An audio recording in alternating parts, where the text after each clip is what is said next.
Cougars are making a comeback in Hollywood. And what if this is your first Valentine's Day together? What do you do? Ooh, are you Valentine's Day virgins? Possibly.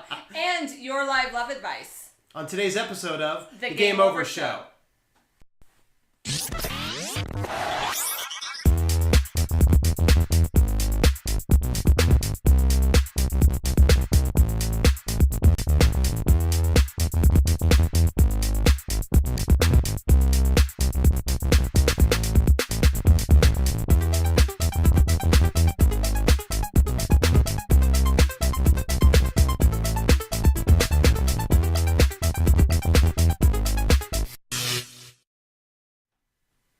Welcome to the Game Over Show. I'm Charles J. Orlando. And I'm Lisa Stedman. And this is the show that brings you street smart love advice, along with hot love news.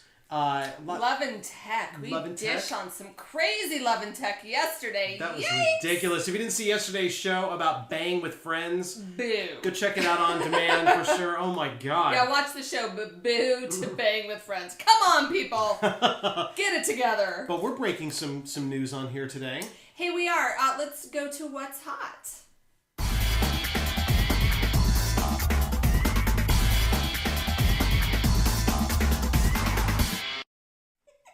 There's lots of stuff that's hot. So, but what's really hot? Okay, so first of all, shout out to HuffPo. We were about to go live with the story about Sharon Stone being a cougar but breaking up with her cougette. Right, and that's been all over Twitter this morning too. Yeah, but the HuffPo reports that they have not broken up. They are still together. So thanks, HuffPo. Appreciate the late breaking news about 10 minutes ago. But this brings up an interesting trend in Hollywood right now. The cougar is back. Right, beyond just Big like time. Cougar Town, right? Right, beyond Cougar Town, which is actually a good show. It's just poorly named, and they admit it. But so let's talk about Sharon Stone for a minute, because she is dating, we thought she was breaking up. She is dating a 27-year-old model named Martin Mika. Oh, wow. She's 54. I was going to say, she's in her 50s, right? How amazing does she look for 54? Well, lady. Yeah, but half of that's her looks. The other half of it is her mentality, right? Because you could be so an old sexy. 54. Yeah. Yeah, that's she's just got doesn't a work. sexy. She's got a game on mindset. Mm-hmm. So allegedly, she is still dating her 27-year-old. P.S. That's half her age. Wow. I don't see the problem. You do it, girl. I don't see the problem. I love it. I don't see the problem. But so let's talk about some other crazy cougars. Crazy cougars? Well, these ones, I'm like, what the what? So I know that you are not a fan of the Housewives of Beverly Hills or any of the Housewives. Yeah, I know. Sorry. I like the Housewives of Beverly Hills. Never been into the series before. Come to my town, I watch. Adrienne Maloof, who is part of the Maloof family. They own the Palms in Vegas. She's one of the housewives. She was married on the show until this season. Been married for 10 years. Going through a divorce. Is now dating Rod Stewart's son, Sean Stewart, who is significant. So let me tell you their ages. He's 32. I actually don't have her age, but she's significantly older than that. So he's 32. And I just don't get this one. I think this is really odd. This is a successful businesswoman. She owns multiple businesses, had tons of money, tons of influence. He's like a punk ass, I gotta say. I've seen him on 2 reality shows, so really? I speak from really good knowledge. Sons of Hollywood, he was on that, where he was just a total bitch and a train wreck and an alcoholic, and not surprisingly, he was then on Celebrity Rehab. And he was a bitch on that too, so I'm saying, Adrienne, game over, honey. No, what are you saying? So, I mean, is it a bad thing to have fall spring relationships? No, I'm all for that, but honey, I just think you could do better than Sean Stewart. That's what I'm saying. Like Brody Jenner, come on. I mean, he's douchey, but he's hot. And I speak from personal experience there too, not. And then finally, Miss Paris Hilton, who we miss with all this Kim Kardashian-ness. We miss her. She's been dating a 21-year-old Spanish model. And they're like separated by like 10 years, right? She's what, 31? She's 31. And I say hats off to you, Paris.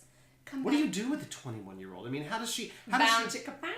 Well, right, but I mean, I don't know, 10 years is not that. I'm a fan of training men. I like my men to come fully trained, so it wouldn't work for me. Right, well, it seems to work for him because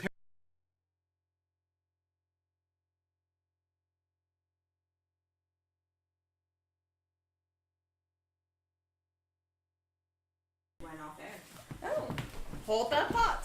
Wait. Are we good? Mm-hmm. Oh, good. We're back. We're back. We had a bit of a technical glitch, but we are back. I probably tripped on a cord. Charles sneezed, Achoo. and the show went down. It happens. So, no, I'm all for... you said Paris comes fully trained well, and with the medication to cure what ails you? Whoops. Hey, allegedly. You know, Let me just say allegedly. She has deep pockets. Allegedly, Paris. And well, and a lot of people have been in them. So, if you pockets, ew, folds, ew, creases. We do cover a lot on what's hot. If you have a tip on what's hot, maybe we'll send you a T-shirt. Love that, or one of our Game Over mugs. You can have coffee with us daily. Right. Head over to Facebook.com/The Game Over Show. Yep. Hit the message button, and we'll get your tip live. And if we read it on the air, we'll send you a T-shirt. Paris will get your tip, too. Paris gets everybody's tip. God, we have to totally move on from here. Moving on! Let's move on to He Said. She Said.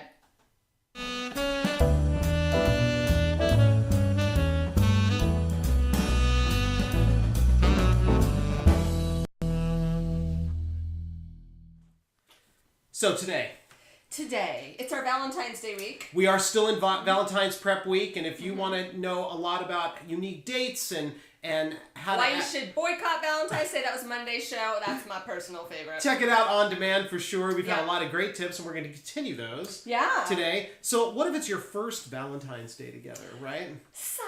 Lots of pressure. Yeah. It was interesting because we are live on the social stream, right? So we put this question out before the show, and what if it's your first Valentine's Day together? A guy who requested to remain anonymous said, you know what you do? You get her nothing. And then anything you do after that will be amazing. And you see... You won't be around next year at this time, dude. Precisely. Like, I get it. So...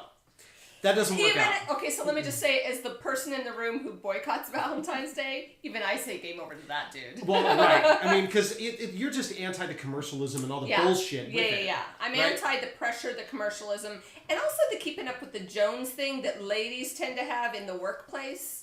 I got flowers. Come on, ladies. That doesn't work out. It's bullshit. No, it's total bullshit. So, besides that gentleman's cheeky point, and, clearly you're going to be looking for somebody on the 15th of February. Enjoy your what was it, bearskin rug? No, it wasn't Dan who said that. No, but I'm saying, take Dan's advice, get that bearskin rug and enjoy it. Right. Well, hopefully with a partner. Or just yourself. It sounds like you're going to be alone, dude. Right. That's Valentine's Day for one. So let's. It's all right. So let's talk a little bit about what makes Valentine's Day special, right? If you're going to celebrate it. What makes it special? Okay, tell me what makes it special. Or the two people involved in it. Nice. And that's the reality of it, right? So first impressions do count. Yeah, this is your first Valentine's Day. Maybe you've been together a couple months, maybe you've been together almost a year, but you're in that new relationship era. Definitely. And really, this is a big milestone. Well, I think so. You've gotten through all the holidays except this one. Maybe. I mean, if they just got together after the first. That's true. Because maybe they left their old relationship at the very beginning of January, as the statistics say. And now they are entering into something new. That's pretty quick. Rebound. So, well, maybe.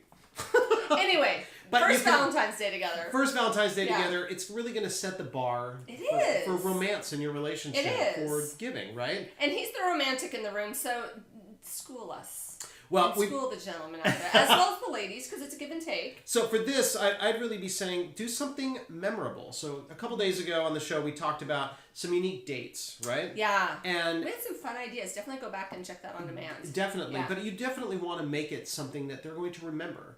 Okay. Because no matter what you do, I agree with your assessment of how, women in the office or women talk to their friends, but it happens anyway. But it happens. It does happen. It does. And so make it memorable. But here's the challenge with that. How do you keep topping yourself year after year after year if you make it memorable this year? Well, it's just like any birthday or any other holiday, right? So there's going to be peaks and valleys, just like there's peaks and valleys in any relationship. So, what you don't want to do is fly him out to Paris, him or her, out to Paris, right, for Valentine's Day, because then where do you go? With that. Hugs, if you're listening, let's go to Paris. There it is. Oh, I miss Paris. But if you set the bar so high... You can go to Paris and go skydiving, Paris, California. That's where I went skydiving. You go skydiving down at the Grove here in LA. But you can't say you went to Paris to skydive. Well, that's very true. But you really want to you don't want to set it so high that it's untouchable. Right. But it doesn't have to be nothing so that everything else is amazing, right? So I'd be doing something middle ground. And how do you obviously need to talk about it ahead of time so you're on the same page and you've set the expectations. Well, yes, you definitely want to be on the same page, but you want to sneak around a little bit, right? I mean, if you've been paying attention and listening, I'm a big sneaky guy. You are, right? Yeah. So I like doing big things fan that of are the sneak. unexpected and like, things that are out of the norm because that's the way it goes. But if you're at first Valentine's Day, you may not know what to do. Right. So you want to talk to their friends. For a guy, talk to his guy friends on the side. Talk to the guy friends, not her girlfriends? Talk to both, but in order to know more about him, like she would want to talk to his friends. Yes, okay, now I understand. Did you misunderstand? Yes, yeah, you'd want to talk to his friends about what he's into. And he would want to talk to her friends. Yeah. About but again, you can be sneaky. However, have the conversation. Are we doing anything for Valentine's Day? Are we gift exchanging? Get specific. Is there a budget? Because sometimes budget can be an issue. Like, see, a lot of people, a lot of people would say that takes the romance out of the holiday. I'm sorry. What takes the romance out worse? You get him something amazing. He gets you a card. You deck him. Not very romantic. The decking isn't very romantic either. Oh, look at card. Nice. Yeah, that's what I'm saying. You gotta kind of talk about it. Expectations are important. So something. You know anything about women, you know that. Well, yes, definitely. You do know that. I know you know that. I don't get it. Something memorable, something unique. Yeah. And we talked about dates the other day. Right. On tomorrow's show, we're going to be talking about gifts that are unique. Ooh, specific for gifts all kinds of budgets too. For all kinds of budgets. So come back to that regardless of whether you've got a strong wallet, I love that phrase, or you're on the budget side. Sure. Well, and I will remind everybody that over 70% of women have asked for something romantic or homemade. Right? That's what they want. Maybe they're not asking you, but that's what they're telling us they want. And at least 1,000 women were represented in that survey. So think about that. Do something that's not so generic. Right, unless you're dating like Kim Kardashian or Paris Hilton, they want like get a badge rejuvenation for them. Well, yeah. I mean, make it an innie again at least. Oh my God! Allegedly. It's gonna get bad on here. But here's the trick, right? So especially for men, so the guys who are watching, all right, dude. You want to make sure that you give a gift that's for them, not for you. Okay. So can you give an example of what would be for them? Sports tickets? No, something that would be for a guy that they'd give a woman. Lingerie. Well, that's nice. I like lingerie. Well, lingerie is great, right? But it's got to come with something else. It should. I mean, because that's really a gift for him, right? That's true. That's when you wrap something up for yourself, and that works. But which is fine, right? And maybe she's totally into lingerie, and that's fine. But there's so something for her too. Something for her too. Something that's for her. Yeah. Okay. I like that. Yeah, definitely. Okay. One of my favorites. Well, is anybody watching? Nobody's watching. So, one of my favorites is like you do something like that, and you do it with like a half day at the spa. I was thinking massage. Mani-pedi, right? I was thinking that. But do you do that on actual Valentine's Day because that'll make you spend time apart? No, that's the gift. Say the gift is. That's what I was thinking. Do real men say mani-pedi the way I just said? Yeah, the hubs and I do mani-pedis all the time, and he says mani-pedi. It's mani-pedi. Yeah. It's not a womany-pedi, it's a mani-pedi. It's a mani-pedi. All right. Yeah. But overall, like mani-pedis get mani-pedis together. That's a great gift on Valentine's Day. And it is. I think it's a really good gift. I love doing that with the hubs. Yeah. Definitely. But overall, it's something that you want to spend time together. I mean, overarchingly, time, I think, is the most important thing. I'm really big on time as the ultimate commodity. So, especially on Valentine's Day, which is overhyped, give her your attention and your time, and vice versa, ladies. Give your man your attention and your time. Don't worry so much about how much he spent or where he takes you or how many gifts you get. Spend time. Appreciate the other person. That I can say game on to. And definitely turn off your phone. Right. And stay off Facebook for your date. Oh, stay off Facebook, period. That day. Yeah, totally. Yeah. Except totally. Between 2 and 2:30, you should definitely be on Facebook, right? Because we will be broadcasting live, so scratch that. Actually, we're going to be broadcasting from the field that day. So on the 14th of February, you will catch us at like the local grocery store to catch all the guys into why they waited to the last minute. Dude, it's on! Oh, yeah. Stay tuned for that one. Hey, we might have to go to an office so I can ambush the ladies who are one-upping each other. Let's do that. I'm so down with We'll that. meet Ladies, you there. I'm coming for you. Well, what we're really circling around here is how The love art is really of an love. art form, right? The art of Our love. sponsor today is... So our sponsor today, we have a fabulous friend, Ariel Ford. She is a best-selling author of The Soulmate Secret, and she has put together, just in time for Valentine's Day, 50 of the world's leading love and relationship experts. And Ariel, we actually shout you out even though we are not one of those 50. I have been one of her 50 in the past. What the hell? She does an amazing Art of Love series every year. I was part of it last year, and it was such a pleasure to be there. So if you want guidance, we talk a lot about Your Tango and how there's great resources, great experts there. Well, this is 50 of the best love and relationship experts on one free online event. So I'm going to give a bit.ly link because the other URL is a little long. So this is bit.ly / and we'll put this on the Game Over page. Art of Love Online. And you should see We've also got it up on the screen. Right. Yeah. Thank you, Producer Fiona. Definitely. So, Ariel, awesome. We love you. Yeah. Art of Love, awesome. The Art of Love. And you know what it's time for? It's time for Street Smart Love Love Advice.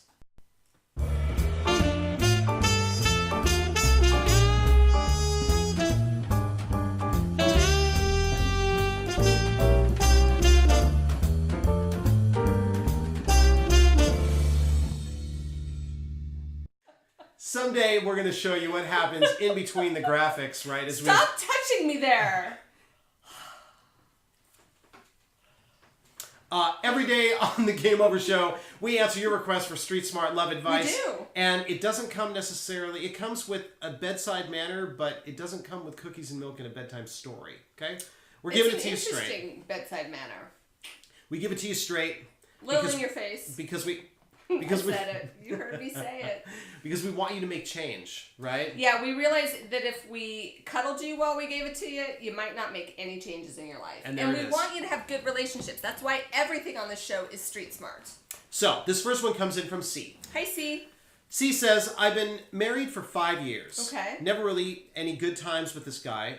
Why did you get married? For 5 years? Yeah. Initially, I thought some guys are cold and not romantic, but then, some things started surfacing. Wait. I like this. I thought some guys are just cold and not romantic, but then the true him started surfacing. Cold and not romantic wasn't enough? No, it wasn't, because he came physically, verbally, and emotionally abusive. All right, I'm going to stop joking around. Mm-hmm. Then he was cheating. Then he refused to have sex with her. Well, you should count your lucky stars that he was refusing to have sex with you if he was cheating. He's probably protecting you from God. Well, she has 2 children during makeup sex. I mean, they weren't having, according to her letter, they didn't have enough sex during the relationship. Can I just say game over here? They didn't have enough sex during the relationship for her to warrant using any kind of contraception. So it was all during makeup sex. So she filed for divorce. Good. Okay. Rock on. Game on. But in court, he tells everybody he has no problem with her in the marriage. She wants the divorce, not him. She doesn't understand the behavior, the whole... Well, because this is a sociopath who's showing his true colors only behind closed doors. Stole what I was going to say. Oh, sorry. No, say it again. Go. Sociopath. See. Look it up in the online dictionary. It is a real and scary individual. I highly recommend that you get far, far away from him. Of course, in court, he's saying things. He doesn't want to be the bad guy. Let me tell you, I took one of these guys to court, and it was messy. Right. And in court, he was so gregarious and personable. Fortunately, the judge saw right through it. And you're getting off light. See, you're getting off light here, right? You're talking about that's all you need the physical and emotional abuse, right? But it could have been so much worse. It doesn't. So here's the truth. It wouldn't change. From a guy's standpoint, it doesn't matter. It doesn't matter why his behavior was here and now it's here. What matters is that you're out. You don't need to understand what is non-understandable. It doesn't matter. So do yourself a favor and do some online research on sociopaths, and also find, and I can't think off the top of my head of a good book to read, but there are lots of books out there. One is something like something about fairy tales. I had to read that one after this relationship in my 20s. And it's really important for you to understand this isn't your fault. However, the thing I want to clear up with you is you think some guys are cold, and what was the other word she used? I thought some guys were cold and not romantic. That's no excuse. No doubt. Not for abuse. Choose someone who treats you the way you want to be treated. If you want warmth and romance, ask for that. And here's the other side of it, is that your last line here saying, am I reading between the lines or is this something I'm missing? Here's the harsh truth, right? You're not going to get any closure from this. It's just going to be what it was, and now you just have to pick up your marbles and go play someplace else. Be thankful it's done. So call us back. Call us back. Call me. Let us know how it's going. Let us know how it's not going to be easy, but thank your lucky stars. He is out of your life. This next one comes in from Jay. Hi, Jay. Jay says, hi, I need some advice. Recently, my fiance and I split up about 3 weeks ago, and a week after we split, he was going out with another woman. Do you think he was cheating?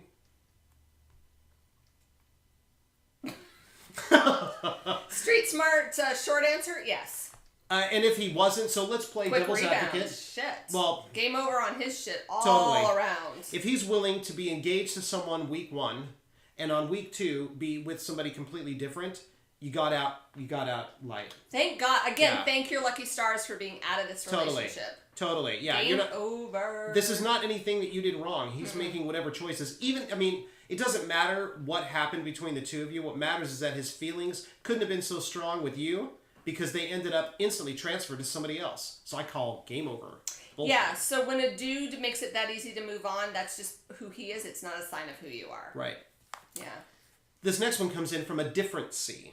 Hi, different C. I have the most amazing husband. He has taken on my 3 children as his own. Plays the role of stepdad very well. Nice. He cooks and cleans up after I cook, and we take turns cleaning and cooking up. Game on. I like the sound of this. But. Oh, there's a but. There's always a but. Damn it! That's why they're writing in. Because if it was just that first part, you wouldn't need to write to us. And we would say, game on. But when it comes to anything other than cooking or cleaning after dinner, I have to tell him to do it. And I hate it. Like she has a 4th child is how she feels. Hey, he cooks and cleans. Come on. No. He either cooks the dinner or he cleans up after the dinner. Oh, so he does one or the other of those, but beyond that, you have a 4th kid. So she's clear. This is our home. I study and he works. We both look after the kids. I do chores.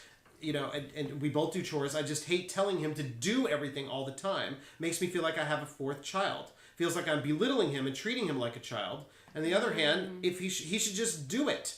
I feel like a lucky wife, and I love my husband. And he's great, but is this something I should just be overlooking, or am I being too reactive? I feel your pain, girl. I do. Talk to us. So this is a tough one. It is a tough one, but it's not. So here's my opinion, right? So he's working, and you're saying that you're studying, right? So technically, he's the major breadwinner. Mm-hmm. But here's where I come out. So I've been the breadwinner in my house for 20 years, okay? And just because you make all the money doesn't mean that everything else is off the clock, right? That everything else is on her plate. That's not what you're saying. Well, he's not off the clock. Okay. When he gets home. Right. Sorry, I messed it up. He's not off the clock when he gets home. Okay. So she's been working all day. Mm-hmm. He's been working all day. Mm-hmm. If he's coming home, when the breadwinner comes home, that doesn't mean they're off for the day, and the person who's been working all day doesn't have to. Still works. Everybody's working together. Right. So I would be having that discussion with him really straight up and really honest. Like, you're not off the clock, pal. You know why? Because I'm not off the fucking clock. Like, seriously, especially when there's kids involved, you're never really off the clock. The one thing I would say, though, is there are certain men out there, and God love them, they just don't see those things. They don't see them. They're so like this. I've dated these guys. I know these men. I'm fortunately not married to one, but I have been in relationships with them.